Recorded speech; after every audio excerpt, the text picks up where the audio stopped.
तर मी अमेय स्वागत करतो तुमचं अमेझिंग इंजिनियर्सवर. फुल मॅरेथॉन नंबर 2ला स्टार्ट करूया. पण त्याच्या आधी लास्ट मॅरेथॉनमध्ये आपण एक 40 नंबरचा क्वेश्चन घेतला होता. तिथे थोडीशी आपली क्वेश्चन रीडिंगमध्ये मिस्टेक झाली होती. त्याच्यात विचारलं होतं the inductive and capacitive reactances of an AC circuit are rated in. Inductive and कॅपॅसिटरच्या रिॲक्टन्सचं युनिट विचारलं होतं, पण आपण तिथे चुकून रिॲक्टिव्ह पॉवरचं युनिट सांगितलं. तिथे आपण क्वेश्चनमध्ये आन्सर वोल्ट एम्पेअर रिॲक्टिव्ह असं दिलं होतं. तर हे रिॲक्टिव्ह पॉवरचं ॲक्च्युली युनिट येतं, पण रिॲक्टन्सचं जे युनिट आहे ते असतं ओहम्समध्ये. ओके, तर कमेंट्समध्ये ज्यांनी बघितलं असेल, मी बिझीने इथे दिलेलं की चुकलं आहे त्याच्यामध्ये, तर आपण पिन केलेलं. तर असे काही चेंजेस वगैरे असेल किंवा काही ॲडिशनल इन्फॉर्मेशन असेल तर सगळ्या व्हिडिओ खाली पिन कमेंटचं कुठली असेल तर एकदा ती बघून घ्या. तर हे याच्यामध्ये सांगितलेलं आपण जी रिॲक्टिव्ह पॉवर आहे त्याचं युनिट आहे वोल्ट एम्पियर रिॲक्टर. पण त्याच व्हिडिओमध्ये रिॲक्टन्स आपण आधी डिस्कस केलं होतं. कॅपॅसिटिव्ह रिॲक्टन्स असेल, इंडक्टिव्ह रिॲक्टन्स असेल तर त्याचं युनिट आहे होम. ठीक आहे, तेवढं करेक्शन एक फक्त करून घ्या. जाऊया आजच्या लेक्चरच्या पहिल्या क्वेश्चनकडे. For safety purpose fuse should always be connected in. Fuse नेहमी आपण कुठे कनेक्ट करतो सेफ्टीसाठी? न्यूट्रलमध्ये, अर्थिंगमध्ये, फेजमध्ये की नन ऑफ द अबाव. सगळ्यात पहिल्यांदा फ्यूज काय आहे ते आपल्या सगळ्यांना माहिती आहे. जेव्हा किंवा ओव्हरलोड करंट होतो किंवा एका लिमिटपेक्षा जास्त करंट फ्लो होतो तर तेव्हा जो इलेक्ट्रिसिटीमुळे फायर होऊ नये किंवा डॅमेज होऊ नये हे प्रिव्हेंट करण्यासाठी ह्याच्या आतमध्ये एक तार असते फ्यूजच्या आतमध्ये, ती ब्रेक होते आणि ते सर्किटला तोडते. ओके, नाही वन टाईम यूज असतो. वायर आपण चेंज केली तर परत आपण त्याला यूज करू शकतो. तर बऱ्याच जणांना माहिती असेल की फ्यूज आहे तो आपण फेज वायरमध्ये कनेक्ट करतो, न्यूट्रल किंवा अर्थिंगमध्ये कनेक्ट करत नाही. सपोज जर आपण न्यूट्रलमध्ये कनेक्ट केला फ्यूज तर काय होऊ शकतं? इन केस इथे suppose multiple different appliances connect केलेले आहेत फेज आणि न्यूट्रलमध्ये. एक पॉईंट फ्यूजला आहे, दुसरा पॉईंट न्यूट्रलला आहे. ह्याच्यापैकी सपोज हा जो बी एलिमेंट आहे तो शॉर्ट सर्किट झाला, म्हणजे ह्याच्यामध्ये काहीतरी फॉल्ट आला. ठीक आहे, तर इकडे ॲक्च्युअलमध्ये फ्यूज असायला पाहिजे होता आयडियली. पण जर इथे फ्यूज नसेल तर काय होऊ शकतो? जो करंट आहे तो इकडून येऊन ग्राउंड थ्रूसुद्धा आपला जो पाथ आहे तो कंप्लीट करू शकतो. That is a possibility. कारण जर सपोज ग्राउंड फॉल्ट वगैरे काय आलं, तो अर्थला टच झाला, तर त्यामुळे ग्राउंड थ्रू सर्किट कंप्लीट होऊ शकतो आणि त्यामुळे हा जो पार्ट आहे तो कम्प्लिटली डॅमेज होऊन आग लागण्याची सुद्धा शक्यता आहे. पण जर फेजमध्ये जर इथे फ्यूज असता तर इथल्या इथे जो फ्यूज आहे तो मेल्ट झाला असता, ब्रेकडाऊन झाला असता आणि पुढचं जे काय सर्किट आहे ते वाचलं असतं. पण न्यूट्रलमध्ये लावल्यानंतर फेजमधून येऊन तो अर्थमधून किंवा ग्राउंडमधून सुद्धा आपला जो पाथ आहे तो कंप्लीट करू शकतो. त्यामुळे नेहमी फ्यूजमध्ये कनेक्ट करायला पाहिजे, न्यूट्रलमध्ये लावून चालणार नाही आहे. क्वेश्चन नंबर 2 आहे. In which type of safety sign is a red border and a red cross stripe made. कुठल्या प्रकारच्या सुरक्षित चिन्हामध्ये लाल कलरची बॉर्डर आणि त्याच्यावर लाल कलरची स्ट्रीप मारलेली असते? प्रोहिबिटरी, पॉझिटिव्ह, इन्फॉर्मेशन की नन ऑफ द अबाव. तर जे प्रोहिबिटरी साईन असतात त्याच्यावर लाल कलरचा असा सर्कल असतो किंवा लाल कलरने दर्शवतात आणि रेड कलरनेच त्याच्यावर अशी स्ट्राईप मारलेली असते. तर त्यामुळे प्रोहिबिटरी हे ह्याचं करेक्ट उत्तर आहे. ओके, असेच अजून कुठले कुठले आहेत? जर फायर आणि सेफ्टी रिलेटेड असेल तर तो मोस्टली व्हाईट आणि ग्रीन कलरमध्ये आपल्याला दिसून येतो. फायरचा इथे रेडमध्ये आहे, पण ते फर्स्ट एड असेल किंवा फायरचं असेल तर मोस्टली ग्रीन कलरमध्ये असतो. प्रोहिबिशनचा आत्ताच आपण बघितला. हजार्डस जर काय असेल तर तो येल्लो आणि ब्लॅक कलरमध्ये असतो आणि जे मॅन्डेटरी साईन असतात ते आपल्या ब्ल्यू आणि व्हाईट कलरमध्ये आपल्याला दिसून येतात. जाऊया तिसऱ्या प्रश्नाकडे. Which of the following is such an important element whose presence keeps the process of fire going. म्हणजे खालीलपैकी कोणता घटक महत्त्वाचा आहे की ज्याच्या उपस्थितीमुळे अग्नीची प्रक्रिया चालू राहते? तिथे राईट साईडला मी फायर ट्रायंगल दाखवला आहे. ह्याच्यामध्ये असतं ऑक्सिजन, हीट म्हणजे उष्णता आणि फ्युअल म्हणजे इंधन. तर ह्या तिघांच्याही मदतीने आग येथे कंटिन्युअसली चालूच राहते. ह्याच्यापैकी कुठलाही एलिमेंट जर मी बंद केला किंवा काढून टाकला, आगीला प्रोव्हाइड नाही केला तर आग आपली विझू शकते. तर त्यामुळे हे तिघंही जर प्रेझेंट असतील तर आग कंटिन्युअसली लागत राहणार. त्यामुळे ते ऑल ऑफ द अबव इथे करेक्ट उत्तर येईल. त्याने काय विचारलं आहे? खालीलपैकी कोणता घटक इतका महत्त्वाचा आहे की ज्याच्यामुळे आग लागू शकते? तर हे तीनही घटक महत्त्वाचे आहेत ज्याच्यामुळे आग कंटिन्युअसली लागत राहते. पुढचा प्रश्न आहे. The fire extinguisher use to extinguish fire in electrical wire is. विजेच्या तारांमधील आग विझवण्यासाठी वापरले जाणारे अग्निशामक यंत्र हे आहे. वॉटर एक्सटिंग्विशर आपण लागू शकतो का? नाही. इलेक्ट्रिकलमध्ये पाणी आपण वापरू शकत नाही.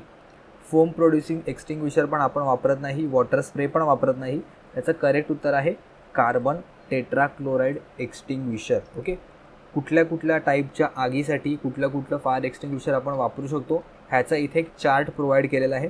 तो एकदा तुम्ही इथे बघून घेऊ शकता. आणि डिफरंट टाईपचे क्लासेस पण इथे दिलेले आहे. जर सॉलिड्स असतील तर त्याला ए क्लास म्हणतात, फायर एक्सटिंग्विशर यूज करतो. जर फ्लेमेबल लिक्विड असेल तर बी क्लास असतं. जर गॅसेस असेल तर सी क्लास असतं. कुकिंग ऑइल रिलेटेड असेल तर एफ असतं. आणि इलेक्ट्रिकलसाठी काही काही ठिकाणी ईने दर्शवलं जातं. हे ज्याच्यावर सिम्बॉल असतील त्या प्रकारचाच फायर एक्सटिंग्विशर आपण यूज करू शकतो. पुढचा प्रश्न आहे pliers are made from which metal. Last लेक्चरमध्ये आपण बघितलं प्लायरच्या बाबतीत हार्डवायर कट करण्यासाठी कुठला प्लायर यूज करतो ते. तर त्याचंच विचारलं की प्लायर हे जे आहे ते कुठल्या धातूपासून बनवतात, कॉपर, आयर्न, स्टील की none of these. Okay. Plier आपल्या सगळ्यांना माहिती आहे. तर हा जो पार्ट आहे तो कशापासून बनवला आहे तर बघूनच आपल्याला कळू शकतो की हा जो पार्ट आहे तो आपण स्टीलपासून बनवतो. हार्ड स्टील जेवढं असेल तेवढं प्लायर चांगल्या प्रकारे आपण वापरता येतं. पुढचा प्रश्न आहे the correct sequence of using a fire extinguisher is. आग जी विझवण्याचा जो प्रकार आहे किंवा जी नियमावली आहे त्याच्याप्रमाणे कुठला करेक्ट सिक्वेन्स आहे. तर सगळ्यांनाच माहिती असेल की PASS हे त्याची सिक्वेन्स आहे. पी म्हणजे pull the pin in the handle. जो फायर एक्सटिंग्विशर असतो त्याची चेन खेचायची, त्यानंतर जिकडे आग लागली तिकडे एम करायचं म्हणजे तिथे निशाणा साधायचा. त्यानंतर स्क्वीज करायचं म्हणजे ते जे काय नॉब आहे ते प्रेस केलं की त्याच्यामधून जो काय आपला एक्सटिंग्विशिंग मीडियम आहे तो ह्याच्यातून बाहेर येईल आणि आगीकडे जाईल. आणि त्यानंतर sweep from the side to side म्हणजे या सगळ्या पार्टमध्ये आजूबाजूला सगळीकडे आपल्याला पसरवायचं म्हणजे लेफ्ट राईट असा रोटेट करायचं जेणेकरून सगळीकडची जी आग आहे ते विझून जाईल. त्यामुळे एक्झॅक्टली PASS हे वर्ड नाही आहेत पण तरीसुद्धा आपल्याला सिमिलर लक्षात ठेवायला लागली. सगळ्यात पहिल्यांदा पूल, त्यानंतर एम करायचं, त्यानंतर जे काय नॉब आहे ते प्रेस करायचं आहे आणि त्यानंतर स्वीप किंवा त्याला आपण रोटेट करायचं. तर त्यामुळे हेच करेक्ट उत्तर येईल. बाकीचे शब्दशः जरी सेम नसेल तरी आपल्याला अर्थ समजायला हवा आहे. नेक्स्ट क्वेश्चन आहे which wound healing tube is kept in the first aid box. प्रथमोपचार पेटीमध्ये कोणती जखम भरणारी नळी ठेवलेली असते, कुठली ट्यूब ठेवलेली असते, बोरोलिन, बेटाडिन, पेनिसिलिन की नन ऑफ दीज. तर जर जखम वगैरे झाली असेल तर त्याच्यासाठी बिटाडिन नावाची क्रीम असते किंवा ऑइंटमेंट असतं किंवा लिक्विडसुद्धा असतं. त्याच्यामुळे जर जखम वगैरे झाली असेल तर ती आपण त्याला क्लीन करण्यासाठी वापरतो. हेच इथे दिलेलं आहे. It is use for the antiseptic cream आहे, treatment for the common skin infection जसेच infections of the skin around the nails किंवा prevention of infection in minor burns, cut and abrasions. म्हणजे जर तुम्हाला कट वगैरे झालं, जखम झाली तर त्याच्यावर इन्फेक्शन होऊ नये त्यामुळे ती जखम धुण्यासाठी किंवा त्याच्यावर कोटिंग म्हणून आपण हे बिटाडिन क्रीम लावतो. त्यामुळे ऑप्शन बी इथे करेक्ट उत्तर येईल. हे सेफ्टी रिलेटेड क्वेश्चन आहे, कदाचित येऊ शकतो, जास्त काय कठीण नाही आहे. तर what is the typical energy gap of silicon semiconductor. इलेक्ट्रॉनिक्सचे पण क्वेश्चन मी इन्क्लूड केलेत. Power system, power plant related पण क्वेश्चन आपल्याला या मॅरेथॉनमध्ये दिसून येतील. तर एनर्जी गॅप सिलिकॉन सेमीकंडक्टरचा किती असतो. ओके. कटिंग व्होल्टेज नाही विचारलेला आहे, एनर्जी गॅप विचारलेला आहे. एनर्जी बँड म्हणजे व्हॅलन्स बँड आणि कंडक्शन बँड ह्या दोघांमध्ये जी काही एनर्जीची गॅप असते की ज्याला आपण एनर्जाईज केल्यानंतर व्हॅलन्स बँडकडून कंडक्शन बँडकडे जे फ्री इलेक्ट्रॉन्स आहेत ते ट्रान्सफर होतात. तर ती जी गॅप आहे ती किती आहे असं त्यांनी विचारलेलं आहे. तर सिलिकॉनसाठी ती जी एनर्जी बँड गॅप आहे ती असते 1.1 इलेक्ट्रॉन वोल्ट आणि जर जर्मेनियमसाठी विचारले तर ती असते 0.7 किंवा 0.72 फॉर जर्मेनियम EVमध्ये. तर इथे त्यांनी सिलिकॉन विचारलेलं आहे तर 1.1 ह्याचं करेक्ट उत्तर येईल. ठीक आहे. जो कटिंग व्होल्टेज असतो तो सिलिकॉनचा तो किती असतो तर 0.7 वोल्ट. ओके. आणि 0.3 असतो तो जर्मेनियमचा असतो. त्या दोघांमध्ये फरक समजून घ्या, एनर्जी काय आहे आणि एनर्जी बँड काय आहे आणि कटिंग व्होल्टेज काय आहे. आता इथे कन्फ्युजन व्हायला होतं. पुढचा प्रश्न आहे what is the main function of the rectifier. खूप सोपा प्रश्न आहे, जास्त डिटेलमध्ये नको जाऊया. AC DC कन्वर्ट करण्यासाठी आपण वापरतो. लास्ट लेक्चरमध्ये सुद्धा आपण रेक्टिफायरचे क्वेश्चन बघितलेले आहेत डिफरंट टाईप्सचे. जे फर्स्ट टाईमच असतील त्यांच्यासाठी पण सांगतो. हे आपण चार्ट वगैरे डिस्कस केल्याचं नसेल बघितलं तर लास्ट मॅरेथॉन एकदा बघून घ्या. पुढचा प्रश्न आहे what is the efficiency of the class C amplifier. Okay. Different टाईपचे ॲम्प्लिफायर असतात. क्लास A ॲम्प्लिफायर असतो, क्लास B, क्लास C आणि क्लास ए बी ॲम्प्लिफायर असे 4 मेन ॲम्प्लिफायरचे प्रकार पडतात. तर त्याच्यापैकी क्लास सी ॲम्प्लिफायर त्याने विचारलं, राईट. तर क्लास सी ॲम्प्लिफायरची इफिशियन्सी किती असेल, तर ती हाय इफिशियन्सी असते. एची विचारली तर पुअर असते सगळ्यात 25 ते 50.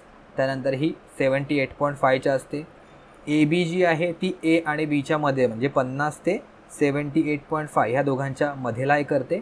आणि जो सी आहे तो सगळ्यात लास्टला येतो, म्हणजे त्याची हायेस्ट 90च्या अराउंड आपल्याला इफिशियन्सी आहे ती मिळून येते. त्यामुळे ऑप्शन जो सी आहे तो इथे करेक्ट उत्तर आहे. सोबतच ह्याचा करंट फ्लो किंवा किती वेळासाठी कंडक्ट करतात कलेक्टर करंट फ्लो ह्या डिग्रीज जे आहेत ते सुद्धा फार इम्पॉर्टंट आहेत. हे बघा इथे जे डायग्राम आली आहे त्या हिशोबाने समजून घ्या. इथे कंप्लीट सायकलसाठी हे कंडक्शन होते, त्यामुळे इथे 360 डिग्री आहे. बीमध्ये 180 डिग्री म्हणजे फक्त हाफ सायकल. ए बीमध्ये 180 ते 360च्या मध्ये कंडक्शन होतं. आणि जो सी आहे तो सगळ्यात कमी आहे, म्हणजे लेस दॅन 180 डिग्री. ठीक आहे, म्हणजे हे उतरत्या क्रमाने होत जातं. एचं सगळ्यात जास्त आहे आणि सीचं सगळ्यात कमी आहे. सिमिलरली जसं तुला क्यू पॉईंट लाय करतो तो कुठे आहे ते आपण गोष्टी इथे मेन्शन केलेल्या आहे. तो या टॉपिकमध्ये आता सध्या नाही डिस्कस करते आपण, क्वेश्चनमध्ये कधी आलास तर डिस्कस करूया. आपण ऑलरेडी डिस्कस केलेले आहेत वेगवेगळ्या लेक्चरमध्ये.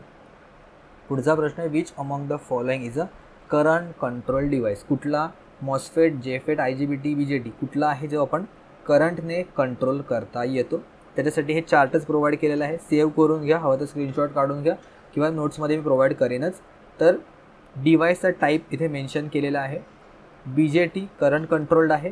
FET आणि मॉसफेट आणि IGBT जे आहे ते वोल्टेज. IGBT तिथे दिलेलंच नाही आहे, पण करंट कंट्रोल आहे तो BJT इथे याचं करेक्ट उत्तर देईल. तर BJT आहे याचं करेक्ट उत्तर. सिमिलरली इनपुट इम्पिडन्स कुठला आहे, कुठे गेलं, हां इनपुट इम्पिडन्स काय आहे, आउटपुट रेजिस्टन्स कसा आहे, ऑपरेशनल स्पीड कसा आहे, थर्मल स्टेबिलिटी कोणाची चांगली आहे कोणाची वाईट आहे, या सगळ्या गोष्टी इथे मेन्शन केलेल्या आहेत. त्यामुळे current control device is a BJT. पुढचं आहे, for amplifier application a transistor needs to be bias to operate in which of the following region. Okay, इलेक्ट्रॉनिक्सचे क्वेश्चन पण मी इथे जास्त घेतलेले आहेत, कारण बऱ्याचदा डिस्कस नाही करत आपण किंवा फार रेअरली विचारले जातात. पण ह्या एकाच व्हिडिओमध्ये तुमचं मॅक्झिमम इलेक्ट्रॉनिक्सचे क्वेश्चन्स आहेत ते कवर होतील.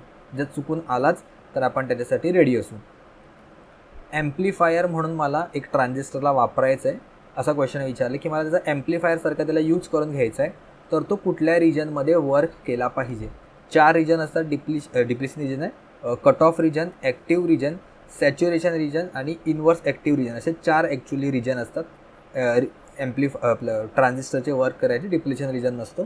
तर त्याच्यापैकी मला ॲज अ ॲम्प्लिफायरसारखा किंवा ॲज अ ऑसिलेटरसारखा त्याला वर्क करायचं असेल तर त्याला नेहमी ॲक्टिव्ह रिजनमध्ये मला ऑपरेट करावा लागतो. जर मला त्याला ऑन किंवा ऑफ स्विचसारखा वर्क करायचा असेल तर सॅच्युरेशनमध्ये ऑन असतो आणि कट ऑफमध्ये ऑफ असतो. तर हे बघा इथे शब्दांमध्ये पण दिलेलं आहे, सॅच्युरेशनमध्ये ऑन आहे म्हणजे तो ऑन स्विचसारखा वर्क करतो आणि कट ऑफमध्ये ऑफ आहे म्हणून तो ऑफ स्विचसारखा तिकडे वर्क करतो. असं पण तुम्हाला विचारू शकता की एक ट्रान्झिस्टर आहे त्याला आपण ऑन स्विचसारखा वर्क करायचं आहे तर कुठल्या रिजनमध्ये वर्क करायचा, त्याला ऑफ स्विचसारखा वर्क करायचं आहे तर कुठल्या रिजनमध्ये वर्क करतात. हा जो चौथा रिजन आहे तो जनरली आपण यूज करत नाही ट्रान्झिस्टरसाठी. हे 3च रिजन्स आहेत ते आपण यूज करतो. ठीक आहे, तर इथे करेक्ट उत्तर येईल ॲक्टिव्ह रिजनमध्ये आपण यूज केला पाहिजे जर त्याला ॲम्प्लिफायरसारखा वर्क करायचा आहे तर. पुढचा प्रश्न, major shares of the power in India is produce through. इंडियामध्ये कुठल्या पॉवर प्लांटमधून सगळ्यात जास्त एनर्जी आहे ती डेव्हलप केली जाते. ओके, तर हा नीती आयोगचा डेटा मी इथे प्रोव्हाइड करतो आहे. 31 जानेवारी 2025ला म्हणजे आत्ताच इयरमध्ये 3 महिन्यापूर्वीची गोष्ट आहे. सगळ्यात जास्त गिगावॅट कॅपॅसिटी इन्स्टॉल आणि त्याचा पर्सेंटेजमध्ये टोटल शेअर किती आहे ते मेन्शन केलेलं आहे. सगळ्यात हायेस्ट आहे तो 1 नंबरला कोलचा 47.29%, जो 50%पेक्षा खाली आलेला आहे, एक चांगली गोष्ट आहे. त्यानंतर सेकंड हायेस्टवर आपण रिन्युएबलकडे जसं जसं जात चाललो आहे. सेकंड नंबर येतो आहे सोलर एनर्जीचा 21.52 आहे. त्यानंतर 3 नंबरला आहे wind energy, again renewable energy 10.37%. आणि त्यानंतर इथे 4 नंबरला आहे हायड्रो पॉवर, ज्यानेसुद्धा प्रदूषण जास्त होत नाही, इनिशियल कॉस्टिंग जास्त आहे, पण जे आपण कार्बन फ्री होण्याचा जो आपण डिसिजन घेतला आहे 2070पर्यंत, तर त्याच्यासाठी हे फार इम्पॉर्टंट आहेत या गोष्टी. तर त्यामुळे सगळ्यात आत्तासुद्धा डॉमिनंट आपल्याकडे पॉवर प्लांट आहे तो कोल पॉवर प्लांट आहे. तर त्यामुळे थर्मल पॉवर स्टेशन किंवा कोल पॉवर प्लांटमध्ये आता जास्त शेअर आहे सगळ्यात. पुढचा प्रश्न, which part of the transistor is heavily dope and emits majority carriers either electrons or holes. एवढं फक्त इम्पॉर्टंट आहे की सगळ्यात जास्त हेवीली डोप कोण असतो? एमिटर, बेस आणि कलेक्टर. हे काय आहेत? BJTचे 3 टर्मिनल्स आहेत. ओके, माहीत नसेल तर इथे लिहितो, हे BJTचे 3 टर्मिनल्स आहेत, एमिटर, बेस आणि कलेक्टर. त्याच्यापैकी जो एमिटर आहे तो हेवीली डोप असतो, कलेक्टर आहे तो मॉडरेटली डोप असतो आणि जो बेस आहे तो लाईटली डोप असतो. आपल्याला त्यांनी विचारलं आहे हेवीली डोप कोण असतो, तर हेवीली डोप, राईट. तर एमिटर ह्याचं करेक्ट उत्तर येईल. पुढचा प्रश्न आहे, in hydro electric plant surge tank is provided for the protection of. Surge tank कशासाठी प्रोव्हाइड केलं जातं, कोणाचं प्रोटेक्शनसाठी प्रोव्हाइड केलं जातं? तर हायड्रो इलेक्ट्रिक पॉवर प्लांटमध्ये पेनस्टॉकचं प्रोटेक्शन करण्यासाठी आपण इथे सर्ज टँक येतो प्रोव्हाइड करतो. वॉटर जेव्हा फुल स्पीडने खाली येतं तर तेव्हा पेनस्टॉकवर ते आदळून पेनस्टॉक डॅमेज होऊ नये, त्यामुळे वॉटर प्रेशर मॅनेज करण्यासाठी आपण सर्ज टँक आहे ते यूज करतो. तर त्यामुळे फॉर द प्रोटेक्शन ऑफ, कोणाच्या प्रोटेक्शनसाठी? तर पेनस्टॉकच्या प्रोटेक्शनसाठी आपण सर्ज टँक आहे तो यूज करतो. पुढचा प्रश्न आहे, nuclear power plant related. The material use for the construction of control rod in a nuclear reactor is. जो आपण कंट्रोल रॉड बनवतो न्यूक्लिअर रिॲक्टरमध्ये तो कुठल्या मटेरियलचा बनवलेला असतो, असा इथे प्रश्न विचारलेला आहे. सगळ्यात पहिल्यांदा कंट्रोल रॉड काय असतो, इथे डायग्राम बघू शकता. तर कंट्रोल रॉडच्या मदतीने आपण जी प्रोसेस आहे, जी फिशन प्रोसेस होते न्यूक्लिअर पॉवर प्लांटमध्ये, ती फास्ट केली जाते किंवा स्लो करू शकतो. म्हणजे कंट्रोल रॉडने बेसिकली जी प्रोसेस आहे ती आपण कंट्रोल करू शकतो. जर हे आतल्या साईडला इन्सर्ट केलं कंट्रोल रॉड तर काय होतं, completely inserting the rod further, म्हणजे इथं स्लो डाऊन करू शकतो. आतमध्ये जेवढा जाईल तेवढा तो कंट्रोल करेल, स्लो करेल, आणि जेवढं रिमूव्ह करू, जेवढा बाहेरच्या साईडला आपण त्याला खेचू तेवढा तो स्लाइटली ॲसेलरेट होईल. म्हणजे मी इथे लिहितो, इथे वरती केलं अप साईडला तर फास्ट होतं, आणि जर त्याला आपण डाऊन साईडला केलं तर इथे जी प्रोसेस आहे ती स्लो होते. ठीक आहे. आणि कंट्रोल रॉडचे मटेरियल कुठले आहेत, तर कॅडमियम आहे, बोरॉन आहे, हॅफनियम आहे, इंडियम आहे, सिल्वर आहे. हे तुम्हाला काही ना काहीतरी ट्रिक लक्षात ठेवूनच आन्सर आहे ते पाठ करावं लागेल, बिकॉज सगळे एवढं नावं लक्षात ठेवणं मे बी पॉसिबल होणार नाही.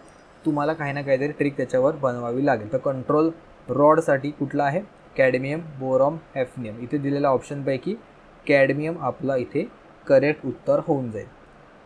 पुढचा प्रश्न आहे, the unvarying load which occurs almost the whole day on power plant is called. Unvarying load, vary म्हणजे बदलणारा, व्हेरिएबल, आणि अनव्हेरी म्हणजे न बदलणारा. म्हणजे मराठीमध्ये अस्थिर भाराला, म्हणजे जो कधीच बदलत जाईल, तो कायमस्वरूपी तुम्हाला दिसून येतो, अशा प्लांटला काय दिसेल, काय म्हणतात अशा लोडला? म्हणजे हा थ्रू आउट द डे असा एवढा हा लोड आहे. त्याच्यापैकी कमीत कमी आपण एवढा बघितला तर तो कुठल्याही तासाला जर तुम्ही चेक केला तर हा जो लोड आहे तो आपल्याला प्रत्येक तासाला दिसून येतोच आहे. त्याला आपण म्हणतो बेस लोड. आणि ह्याच्या व्यतिरिक्त बेस लोड सोडून जो काही लोड असतो त्याला आपण म्हणतो पीक लोड. ओके. तर त्यामुळे अस्थिर भार, जो हा लाल कलरचा पार्ट आहे त्याला आपण म्हणतो बेस लोड किंवा अस्थिर लोड, जो नेहमी कायमस्वरूपी आपल्या पॉवर प्लांटवर असतो. पुढचा प्रश्न आहे, the purpose of moderator in the reactor core of a nuclear power plant is to. आपण सगळ्यांचे ॲडव्हान्टेज कशापासून बनवलेलं बघतो किंवा त्याचं काम काय आहे ते बघतो. मॉडरेटर ह्या शब्दाचा अर्थ आहे मॉडरेट करणे, म्हणजे त्याला लक्षपूर्वक त्याच्यावर बघणे गोष्टी. मॉडरेट करणं म्हणजे त्याला स्लो डाऊन करणं, हा शब्द आपण एक्झॅक्टली म्हणू शकतो त्याला स्लो डाऊन करणं. तर एक्झॅक्टली तेच दिलेलं आहे. In a nuclear reactor a moderator is a substance that slows down the fast neutron procedure during the fission. त्यामुळे जास्त चेन रिॲक्शन होत नाही. मॉडरेटर कुठे आहे, तर इथे खालच्या साईडला आपल्याला मॉडरेटर दिसून येईल. तर ग्रॅफाईट, बेरिलियम, हेवी वॉटर आणि हायड्रोकार्बन हे आपले 4 मॉडरेटर आहेत. तर त्याचं काम काय आहे, reduce the neutron speed. Option 3 इथे करेक्ट उत्तर येईल. काय काय option? Break uranium atoms, shut down reactor, reduce the atom. Okay, all of these जरी इथे ऑप्शनमध्ये असला तरी मॉडरेटरचं काम आहे रिड्यूस द न्यूट्रॉन स्पीड. पुढचा प्रश्न आहे, reflectors of a nuclear reactor are made up of. Again हे 2-3 आहे जे तुम्हाला नेहमी विचारले जातील.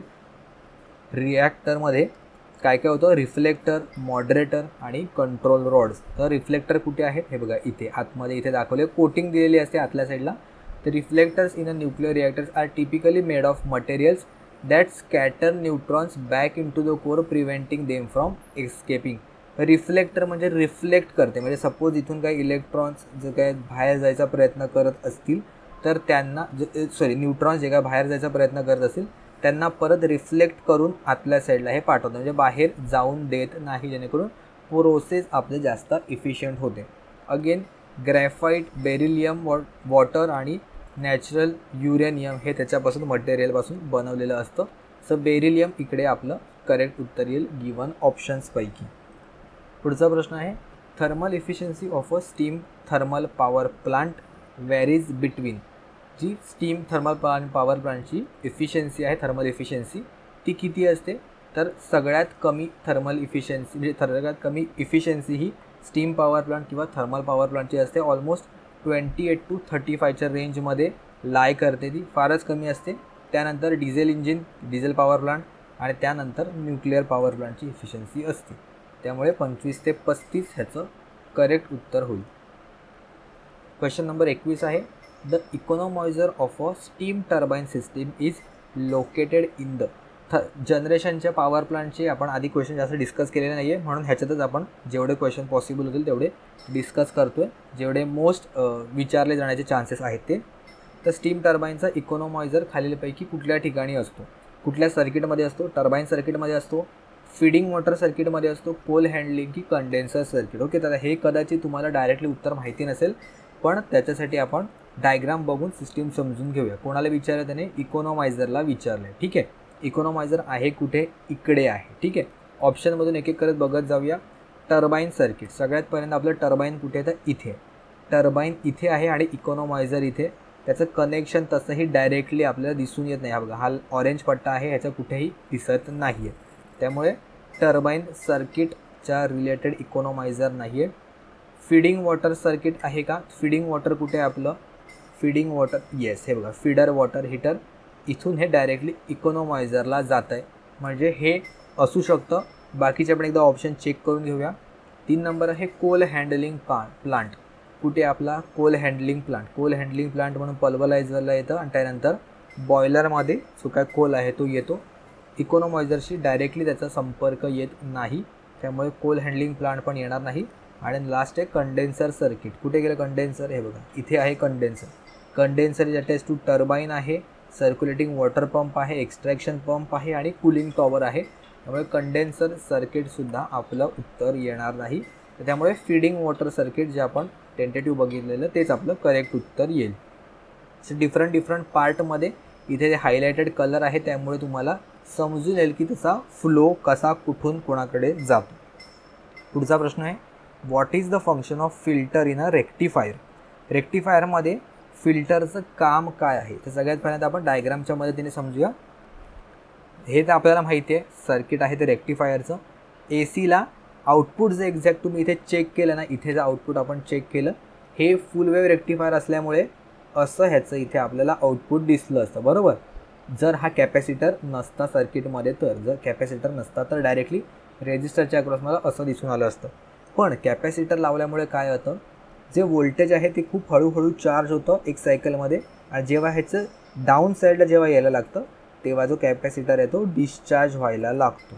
ओके, सिमिलरली नेक्स्ट सायकल येईपर्यंत हा परत चार्ज होतो, हा डिस्चार्ज होतो. जर आता फिल्टर लावलं नसतं तर हा जो डॉटेडवाला पार्ट आहे असा आपल्याला आउटपुट दिसला असता. आणि ॲक्च्युअल आपल्याला रेक्टिफायरमध्ये काय हवं आहे आउटपुट साईडला? जेवढं प्युअर डी सी मिळेल तेवढं मला चांगलं आहे. पण ह्याला आपण पल्सेटिंग डी सी म्हणतो, म्हणजे हा स्मूथ डी सी वेवफॉर्म नाही आहे, तर त्याला closer to smooth D C आणण्यासाठी आपण कॅपॅसिटर लावतो. तर आता बघा, ह्याच्यापेक्षा या डोम्सपेक्षा हा फक्त जेवढा हायलायटेड पार्टला दिसतो आहे तो कम्पॅरेटिव्हली क्लोजर टू DC आहे असं आपण म्हणू शकतो. याच्यामध्ये जर अजून फिल्टर लावला तर तो असा पण दिसून येईल, थोडासा जम्प मग परत आडवा, थोडासा जम्प मग परत आडवा, म्हणजे ऑलमोस्ट क्लोज टू DC तो होत जातो as compare to this pulsating DC. तर हा फायदा आहे की तो रिपल कमी करतो. रिपल म्हणजे टॉप आणि बॉटममधला जो काही डिफरन्स असतो ना, हा याला आपण म्हणतो रिपल. VR जे लिहिलं आहे ना, याचाच अर्थ आहे रिपल व्होल्टेज. तर हे जेवढं कमी असेल तेवढं आपल्याला स्मूथ वेवफॉर्म मिळेल.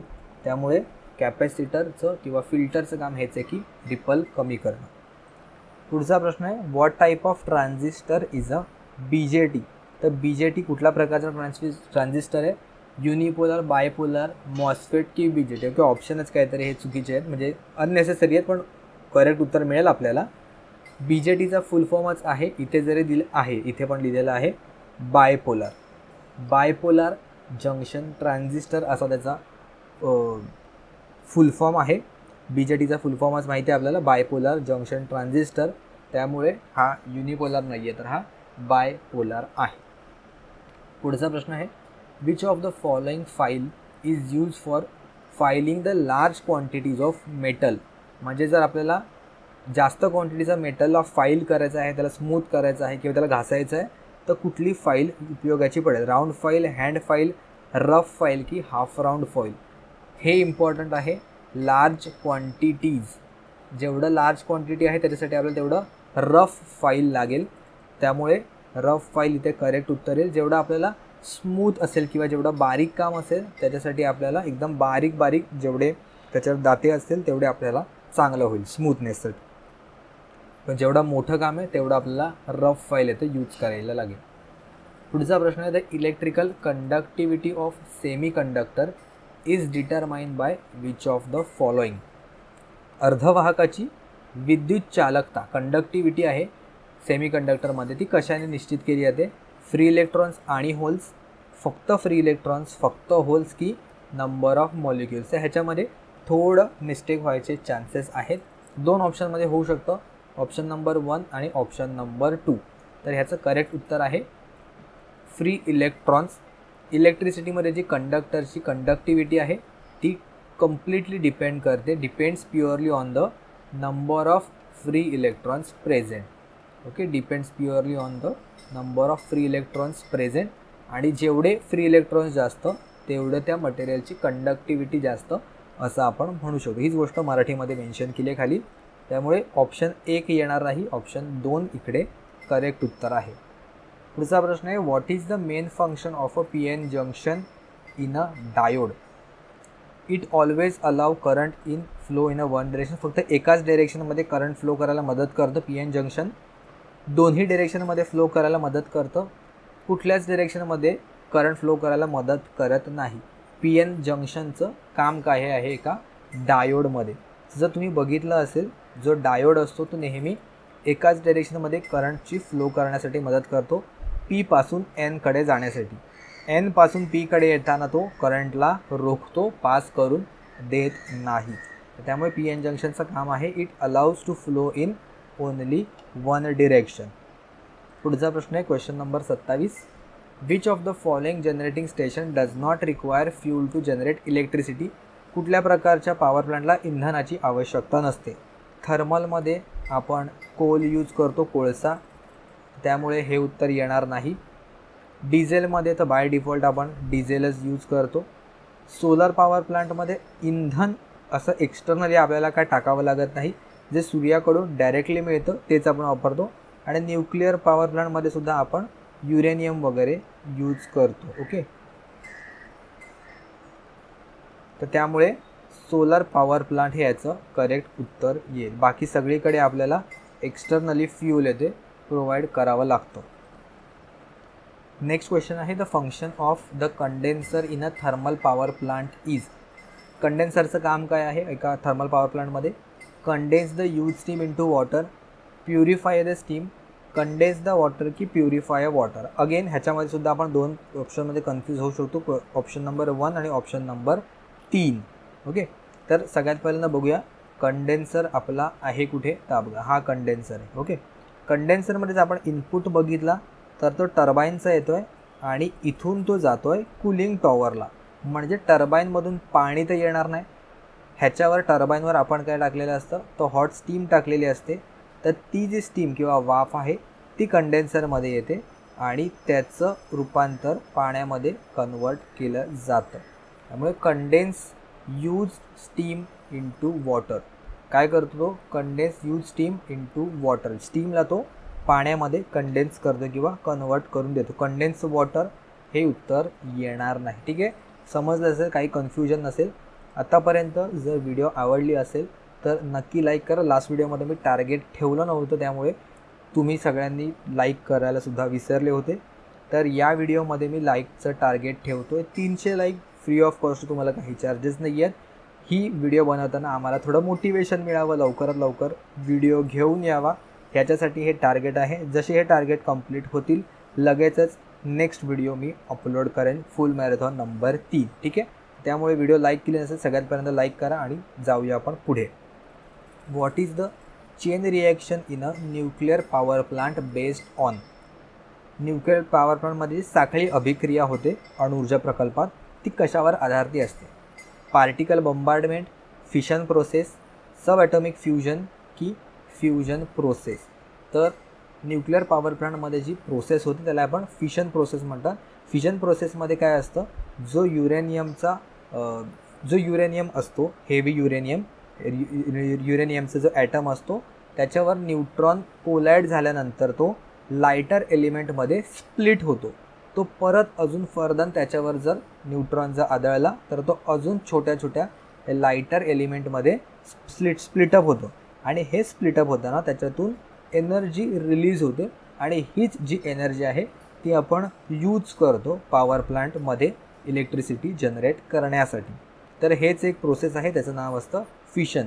जे फ्युजन असतं त्याच्यामध्ये 2-3 मल्टिपल छोट्या छोट्या गोष्टी एकत्र येऊन ते एक मोठी गोष्ट बनते. म्हणजे ही एक्झॅक्ट अपोजिट प्रोसेस आहे जी फ्युजन असते ती. फ्युजन म्हणजे फ्युजन फूड खाल्लं असेल म्हणजे मल्टिपल 2-3 क्विझिन एकत्र असतं, किंवा फ्युजन डान्स असतो म्हणजे डिफरंट डान्स फॉर्म एकत्र करून केलेले असतात. तसं फ्युजन असतो की मिक्सअप असतो. आणि फ्युजन म्हणजे आहे त्याला आपण स्प्लिट करतो किंवा वेगळं करतो. पुढचा प्रश्न आहे question number 30. In thermal power plant. काय होतं थर्मल पॉवर प्लांटमध्ये, कशामध्ये कन्वर्ट करतो. अगदी सोपा प्रश्न आहे. तर हीट एनर्जीला आपण इलेक्ट्रिकल एनर्जीमध्ये कन्वर्ट करतो. त्याच्यामध्ये काही कठीण नाही आहे किंवा डिस्कस करण्यासारखं पण नाही आहे प्रश्न हा. क्वेश्चन नंबर 31 बघूया, ट्रान्सफॉर्मरशी रिलेटेड आहे. जर 200 kVA 2000/200 वोल्ट ट्रान्सफॉर्मरच्या दुय्यम वाइंडिंगमध्ये म्हणजे सेकंडरी वाइंडिंगला 100 टर्न्स असतील तर त्याच्या प्राथमिक वळणांची संख्या किती असेल. आपल्याला हा फॉर्म्युला माहिती आहे, N1/N2 = V1/V2. ओके, करंट जर ॲड करायचा असतो तर तो उलटा होतो I2/I1. ह्याच्यापैकी आत्ताला आपल्या कामाचा फक्त एवढाच आहे, राईट. तर N1/N2 दुय्यम वळण म्हणजे नंबर ऑफ टर्न्स सेकंडरीचे किती आहेत 100. V1ची किती आहे, V1 म्हणजे प्रायमरी साईडचं व्होल्टेज आहे 2000 आणि ते आहे भागिले 200. तर हा जर 100 आहे त्या साईड इथल्या 0 कट करून घेऊया. त्यानंतर 2ने भाग लावूया, किती होईल हा 10. तर 100 जो आहे त्या साईडला तिकडे गेल्यावर गुणाकारात होईल म्हणजे 10 × 100 म्हणजे 1000 टन्स आपलं करेक्ट उत्तर होईल. ऑप्शन 1 हे तो इथे करेक्ट उत्तर आहे. पुढचा प्रश्न, how many terminals are there in a transistor. ट्रान्झिस्टरमध्ये किती टर्मिनल असतात. सोपा प्रश्न आहे. ट्रान्झिस्टर म्हणजे BJTमध्येच टोटल 3 टर्मिनल असतात, कलेक्टर, बेस आणि emitter. Okay, collector, base, emitter आहेत. त्याचे 2 प्रकारात वर्गीकरण होतं. एक तर PNP टाईप ट्रान्झिस्टर आणि दुसरा असतो NPN टाईप ट्रान्झिस्टर. PNPमध्ये जो ॲरो असतो तो आतल्या साईडला जातो आणि बेस साईडला, आणि जो NPNमध्ये असतो तो बेसकडून बाहेर असा इमिटरच्या साईडला जातो. ह्याची ट्रिक वगैरे पण आपण ऑलरेडी डिस्कस केली आहे. P असतो तर आपण असं लक्षात ठेवायचा, बेसकडे जातो, आणि NPN आहे तो बेसपासून असा लांब निघून जातो म्हणजे N आणि हा इथे P. ठीक आहे, त्या हिशोबाने आपण लक्षात ठेवू शकतो. त्याच्यामध्ये टोटल आहे ना 2 जंक्शन असतात. हा PN मिळून एक जंक्शन बनतो J1 आणि हा इथे पण एक P आणि N आहे दिसतो, ह्याचं पण एक जंक्शन बनतो J2. त्यामुळे हा 2 जंक्शन आणि 3 टर्मिनलचा डिव्हाइस आहे. तर किती टर्मिनल विचारले? 3 टर्मिनल करेक्ट उत्तर आहे. पुढचा प्रश्न आहे question number 33. The term surge tank is associated with which type of the power plant? सोपा प्रश्न आहे, आत्ताच आपण बघितला. हायड्रो पॉवर प्लांट एवढं तर मला क्लिअर आहे, न्यूक्लिअर पॉवर प्लांट गेला. पण हाय हेड, लो हेड की मीडियम हेड ह्याचं करेक्ट उत्तर येईल. तर जेवढ्या हाईटमधून जेव्हा पाणी खाली येतं तेव्हा पेनस्टॉक डॅमेज होण्याचे चान्सेस असतात. त्यामध्ये प्रेशर मॅनेज करण्यासाठी आपण सर्ज टँक वापरतो. तर जेवढी हाईट जास्त तेवढं आपल्याला मॅन्डेटरी असतं सर्ज टँक लावणं. तर त्यामुळे हाय हेड हे त्याचं करेक्ट उत्तर येईल. FET is a device which has.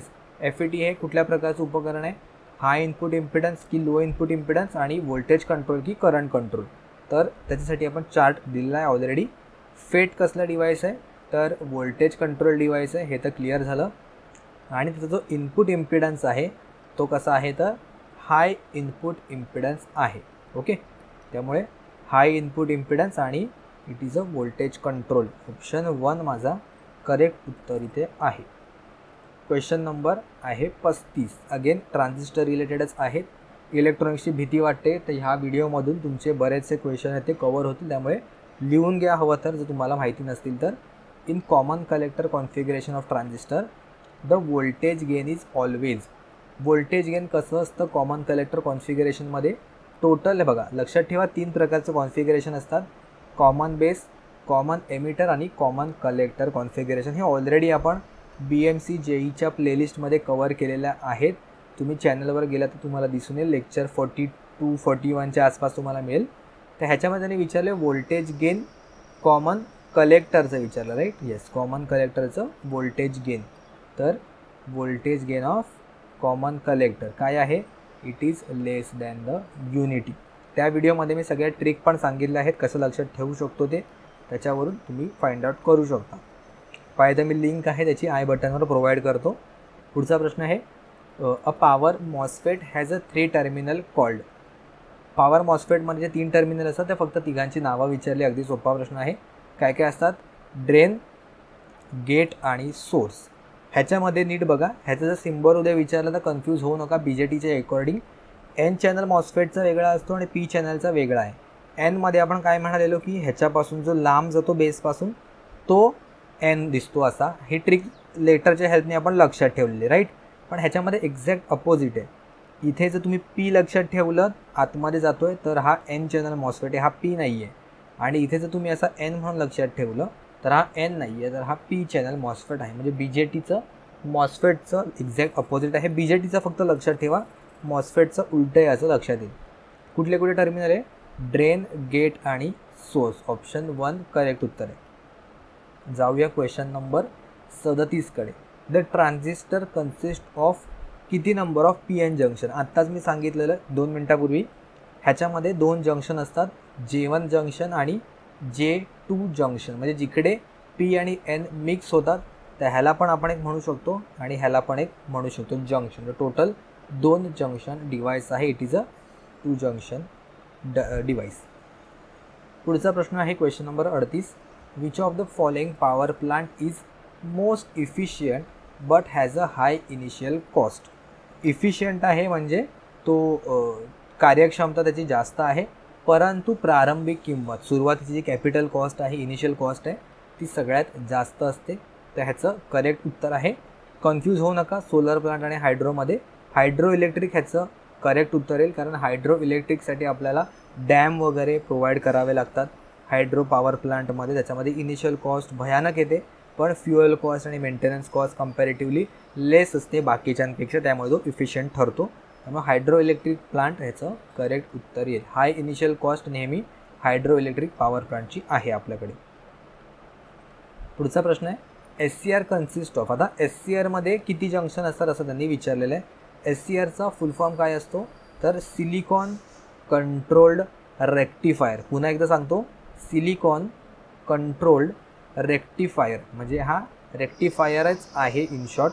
त्याच्यामध्ये 3 टर्मिनल असतात, ॲनोड असतो, कॅथोड असतो आणि सोबत एक गेट टर्मिनल असतं. ह्याच्यामध्ये टोटल आपल्याला 4 लेयर दिसून येतात. It is a 4 layer, okay. 3 terminal, आणि 3 junction device. It is a 3 terminal 3 junction आणि 4 लेयर डिव्हाइस. लेयर कुठले हे 1 2 3 4 आणि हे जिकडे जॉईंट होत आहेत त्याला आपण म्हणतो junction. So it is a 3 junction device. Option 1 is correct answer. पुढचा प्रश्न आहे question number 40. Which of the following device is a bidirectional? BJT, SCR, GTO की ट्रायॅक? तर इथे डिफरन्ससाठी मी दाखवलं आहे. हा आहे SCR आहे, इथे आहे डायॅक आहे आणि इथे आहे ट्रायॅक आहे. SCRमध्ये एकाच डायरेक्शनमध्ये करंट फ्लो होतो. ते डायोडसारखाच असतो, फक्त गेट टर्मिनल एक्स्ट्रा दिलेलं असतं. डायोडमध्ये जसं एनोड टू कॅथोड फ्लो होतो करंट, सिमिलरली ह्याच्यामध्ये पण तिथून तसाच फ्लो होतो एनोडपासून कॅथोडपर्यंत. पण गेट एक ॲडिशनल टर्मिनल असतो जो कंट्रोल करतो कधी कंडक्ट करायचं किंवा कधी करंट पास करून द्यायचा. ते डायॅकमध्ये असतो तो 2 डायोड असतात, उलटे सुलटे अँटी पॅरलली कनेक्टेड असतात. ह्याच्यामध्ये जो करंट आहे तो बाय डायरेक्शनल करंट फ्लो होतो. ह्याच्यामध्ये फक्त युनिडायरेक्शनल करंट फ्लो आहे आणि ह्याच्यामध्ये कुठलाही गेट टर्मिनल नाही आहे कंट्रोलिंगसाठी. जसा डायोड कंडक्ट करतो त्याच्या कट-इन व्होल्टेजपेक्षा जास्त, सिमिलरली डायॅक पण तसाच कंडक्ट करतो. डायॅकमध्ये जर आपण एक्स्ट्रा फक्त एक ॲडिशनल गेट टर्मिनल जोडलं तर आपल्याला मिळतो ट्रायॅक. ट्रायॅक म्हणजे ह्याच्यामध्ये दोन्ही डायरेक्शनमध्ये आपण कंडक्ट आहे त्याला करू शकतो, पण गेट टर्मिनल अगेन ह्याच्यामध्ये कंट्रोलिंग फॅक्टर ठरतो. तर ह्या गिवन ऑप्शनपैकी ट्रायॅक इथे आपलं करेक्ट उत्तर होईल. बाय डायरेक्शनलमध्ये तो काम करतो. पुढचा प्रश्न आहे क्वेश्चन नंबर 41. 80% कार्यक्षम आणि 2 किलोवॅट इनपुट जर मोटर आहे, 5 तास पीक लोडवर चालते, तर ती किती ऊर्जा वापरते? म्हणजे इंग्लिशमध्ये बघूया. How much energy is use by an 80% efficient 2 kilowatt input motor running at a peak load for 5 hours. ठीक आहे, काय दिलं आहे ते समजत नाही आहे, पण उत्तर मला दिसतं आहे की किलोवॅट आवर्समध्ये आहेत आणि किती एनर्जी यूज करेल असं दिलं आहे, एवढं तर मला समजलं. 2-3 माझ्याकडे दिलेले आहेत. एकतर इफिशियन्सी दिलेली आहे विच इज 80%, त्यानंतर 2 किलोवॅट इनपुट दिलेलं आहे आणि 5 तास दिलेलं आहेत. तर किलोवॅट आउटपुट तर माझं हे जे आहे ते किलोवॅट आवर्समध्ये आहे. तर इनपुटला पण मी किलोवॅट आवरमध्ये पर्यंत लिहून घेतो. Input in kilowatt hours. 2 kilowatt गुणिले 5 आवर्स किती होतील हे? 10 किलोवॅट आवर्स. ठीक आहे, हा इनपुट आहे. इफिशियन्सी काय असते नेहमी? आउटपुट भागिले इनपुट. आता आउटपुट आणि इनपुट सेम युनिटमध्ये असतं म्हणून आपण किलोवॅट आवर्सच लिहितो आहे. इनपुट तर मला माहिती आहे की 10 आहे, आउटपुट नाही माहिती आहे आणि याचं उत्तर आहे 80% म्हणजे 0.8. बरोबर. तर क्वेश्चन मार्कच्या जागी म्हणजे आउटपुट किती येईल इथे? तर 0.8 गुणिले 10. हा जो आहे तो मी इकडे मल्टिप्लाय केला म्हणजे क्वेश्चन मार्कचं जे उत्तर आहे ते मला मिळेल 0.8 into 10 which is equal to 8 kilowatt hours. हे याचं करेक्ट उत्तर होईल. म्हणजे 10 किलोवॅट आवर्स जर मी इनपुट दिलं तर आउटपुटला मला फक्त 8 किलोवॅट आवर्सच एवढं मला मिळतं आहे. ठीक आहे, इंटरेस्टिंग होता क्वेश्चन. अगेन जसं आपण लास्ट लेक्चरला डिस्कस केलं की युनिट्स बघून किंवा दिलेला गिवन डेटा बघून तुम्हाला गोष्टी समजायला लागतील आणि फायनल उत्तरापर्यंत पोहोचाल. असेच काही इंटरेस्टिंग क्वेश्चन आपण आपल्या टेस्ट सिरीजमध्ये सुद्धा कव्हर केलेले आहेत. आपल्या ॲपवर तुम्हाला मिळून येतील. अमेझिंग इंजिनियर्सच्या ॲपवर दोन्ही लँग्वेजमध्ये जसं आपण इथे कव्हर केलेलं आहे. तिथे सगळे ओपन ऑप्शन्स पण मराठीमध्ये आहेत, क्वेश्चन्स पण मराठीमध्ये तुम्हाला दिसून येते. एक्झाम लाईक इंटरफेस आहे. 20 टॉपिक वाईज टेस्ट आणि 5 फुल लेंथ टेस्ट तुम्हाला तिथे दिसून येतील. तर ॲडिशनल प्रॅक्टिससाठी डेफिनेटली ट्राय करा. नॉन टेक्निकल क्वेश्चन पण आहेत तिकडे. पुढचा प्रश्न आहे which device is use to increase the magnitude of the signal? एका सिग्नलची तीव्रता वाढवायची म्हणजे त्याचे मॅग्निट्यूड जर वाढवायचे असेल तर आपल्याला काय वापरावं लागतं? रेक्टिफायर, अटेन्युएटर, ॲम्प्लिफायर की इन्व्हर्टर? रेक्टिफायर काय करतो? AC ला DC मध्ये कन्वर्ट करतो. इन्व्हर्टर आहे तो DC ला AC मध्ये कन्वर्ट करतो. त्याचा मॅग्निट्यूड रिलेटेड काही नाही आहे. जो अटेन्युएटर असतो ना तो लार्ज सिग्नल असतो त्याला तो स्मॉल सिग्नलमध्ये कन्वर्ट करतो म्हणजे सप्रेस करतो. आणि जो ॲम्प्लिफायर असतो ना तो एका स्मॉल सिग्नलला लार्ज सिग्नलमध्ये कन्वर्ट करतो. म्हणजे तुम्ही ऑडिओच्या बाबतीत माईक ॲडजस्टमेंटच्या बाबतीत वगैरे कधी ऐकलं असेल की ॲम्प्लिफायर असतो तिकडे माईकमध्येचा आवाज वगैरे दिसतो, त्याच्यामुळे आवाज वाढवला जातो मोठ्या स्पीकरवर, त्याला आपण ॲम्प्लिफायर म्हणतो, राईट. गाण्यांमध्ये वगैरे तुम्ही ऐकलं असेल ॲम्प्लिफायर रिलेटेड. तर हे ॲम्प्लिफायर जो आहे तो स्मॉल सिग्नलला लार्ज सिग्नलमध्ये कन्वर्ट करतो, म्हणजे त्याचे मॅग्नेट्यूड वाढवतो. प्रश्न 43 आहे, air pollution due to smoke around the thermal power plant किंवा thermal power station can be reduce by installing. Thermal power प्लांटच्या आसपास सारखा धूर असतो, त्यामुळे एअर पोल्युशन होतं. तर ते एअर पोल्युशन कमी करण्यासाठी आपण काय वापरतो? Induce draft fan, superheater economizer की इलेक्ट्रोस्टॅटिक प्रेसिपिटेटर. त्याचं करेक्ट उत्तर आहे इलेक्ट्रोस्टॅटिक प्रेसिपिटेटर. त्याच्यामध्ये जो काही गॅस असेल, स्मोक वगैरे असेल, तर तो ह्याच्यामधून पास झाल्यानंतर आपल्याला आउटपुटला एक लेस पोल्युटेड एअर आपल्याला मिळते. त्याच्यामध्ये जे काय पार्टिकल्स असतात ते आतमध्ये शोषून घेतले जातात. तर रिअल लाईफमध्ये ते तुम्हाला असं दिसेल, म्हणजे इन शॉर्ट फिल्टर आहे असं तुम्ही म्हणू शकता.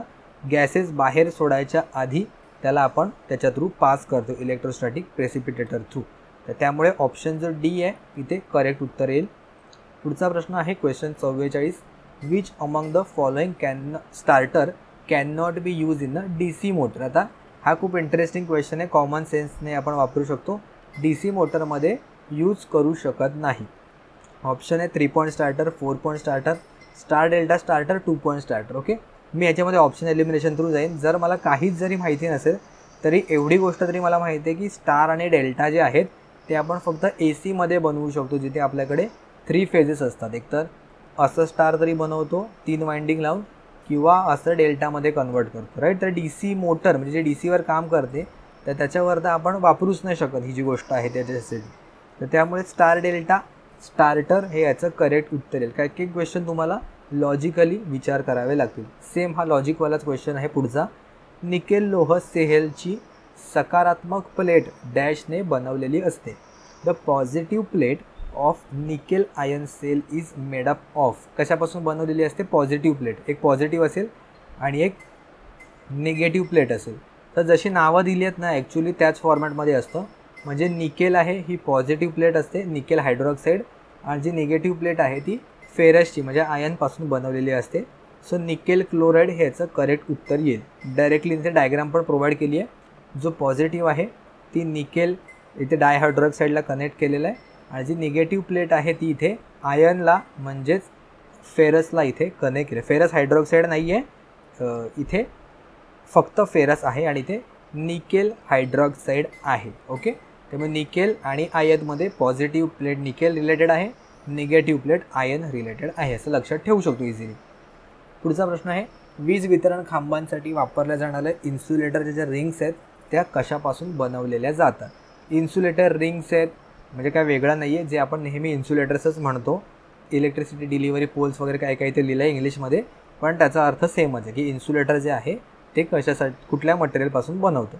तर आपल्याला माहिती आहे सिरॅमिक, पोर्सिलेन वगैरे असं त्याच्यापासून बनवतो. सिरॅमिक इथे करेक्ट उत्तर येईल. पुढचा प्रश्न आहे, वर्तुळाकार छिद्र पूर्ण करण्यासाठी कोणते साधन वापरले जाते? म्हणजे जर which tool is use for finishing the circular hole. एकदम होल कट करतो आपण, तर त्याला फायनल फिनिशिंग देण्यासाठी कशाने वापरतो? Chisel, half round file, flat file की ड्रिल. ड्रिलने तर आपण होल इन्सर्ट करतो किंवा होल बनवतो, पण जे फायनल फिनिशिंगचं काम आहे म्हणजे स्मूथ बनण्यासाठी, ज्याला लागू नये नंतर, त्याच्यासाठी आपण कुठली फाईल यूज करतो? तर हाफ राऊंड फाईल येथे यूज करतो. म्हणजे हे बघा इथे खडबडीत दिसतं आहे, तर त्याला स्मूथ करण्यासाठी आपण हाफ राऊंड फाईल येथे यूज करतो. पुढचा प्रश्न आहे, which is the insulation material use in the electric iron. Electric आयनमध्ये एक इन्सुलेशन मटेरियल वापरतात जे गरम होतं, किंवा कॉईल जी आहे ती गरम होते, पण ॲज अ इन्सुलेटिंग मटेरियल किंवा मीडियम आहे ते कुठलं यूज करतो? प्लॅस्टिक, रबर, सिलिका की मायका. ऑप्शन बघूनच कळतं की हे 3 तर येणार नाही, तर बाय डिफॉल्ट मायका ह्याचं करेक्ट उत्तर येईल. इलेक्ट्रिक आयनच्या आतमध्ये जे आपण इन्सुलेशन वापरतो ते मायका वापरतो. 2 मायकाच्या शीट्स असतात, त्याच्या आतमध्ये ती कॉईल असते, ती गरम झाली की त्याच्यानंतर ही जी हीट आहे ती त्याच्यामधून बाहेर येते, आपल्याला मायकामधून मिळते. पुढचा प्रश्न आहे, एखाद्याला शॉक लागल्यास घरातील सर्किटची संरक्षण प्रणाली ट्रिप होते, तिला काय म्हणतात? ELCB, MCB, HRC फ्यूज की MCC. ओके, इथे कन्फ्युजन होऊ नका. MCB नाही आहे याचं करेक्ट उत्तर. शॉक रिलेटेड जर काही असेल तर ते असतं नेहमी अर्थ लिकेज सर्किट ब्रेकर, कारण माणसाला शॉक लागल्यानंतर तो डायरेक्टली ग्राउंडमधून फ्लो होणार, तर अशा वेळेला जो काही ट्रिप व्हायला पाहिजे तो ELCB व्हायला पाहिजे, कारण तो मायन्यूटला मायन्यूट म्हणजे कमीत कमी करंटसुद्धा इझिली सेन्स करतो जो अर्थमध्ये फ्लो होणारा आहे तो. आणि लेक्चरचा 50वा क्वेश्चन आहे, मोटरचा कोणता भाग DC मोटर असल्याची पुष्टी करतो, म्हणजे कुठला फक्त पार्ट बघितल्यावर तुम्हाला समजेल की ही DC मोटर आहे. फ्रेम तर सगळ्या ह्याच्यामध्ये असते, शाफ्ट सगळ्या मोटरमध्ये असतो, स्टेटर पण सगळ्या मोटरमध्ये असतो, पण जो कम्युटेटर आहे AC टू DC आणि DC टू AC मध्ये कन्वर्ट करायचा जो काम करतो तो आहे कम्युटेटर. ठीक आहे, तर झाले 50 क्वेश्चन आपले. तुमचा स्कोअर किती आला ते मला कमेंटमध्ये सांगा. लास्ट व्हिडिओमध्ये फार कमी लोकांनी सांगितलं. आय डोंट नो सगळ्यांनी शेवटपर्यंत व्हिडिओ बघितली की नाही आहे. तुम्हाला हेल्प होईल नक्कीच एक्झामसाठी, आणि मला पण कळू दे तुमची प्रॅक्टिस किती आहे, लेवल किती, अजून डिफिकल्टी लेवल आणावे क्वेश्चनमध्ये. सोपे असतील तर मी थोडे अजून डिफिकल्टी लेवलचे क्वेश्चन आणेल, जर कठीण वाटत असेल तर आपण अजून इझी लेवलचे क्वेश्चन डिस्कस करूया. जाण्याआधी एक होमवर्क क्वेश्चन अगेन एकदा तुम्हाला देतो, ज्याचं कमेंटमध्ये मला उत्तर सांगून जायचं आहे तुम्हाला. What does the symbol shown in the below represent. इथे जो सिम्बॉल दिलेला आहे तो कशाचा आहे, हीटरचा, ब्लोअरचा, फॅनचा की हीटचा. ठीक आहे, तर जायच्या आधी ह्याचं कमेंट करून जा आणि किती तुमचे करेक्ट आले ते सुद्धा करून जा.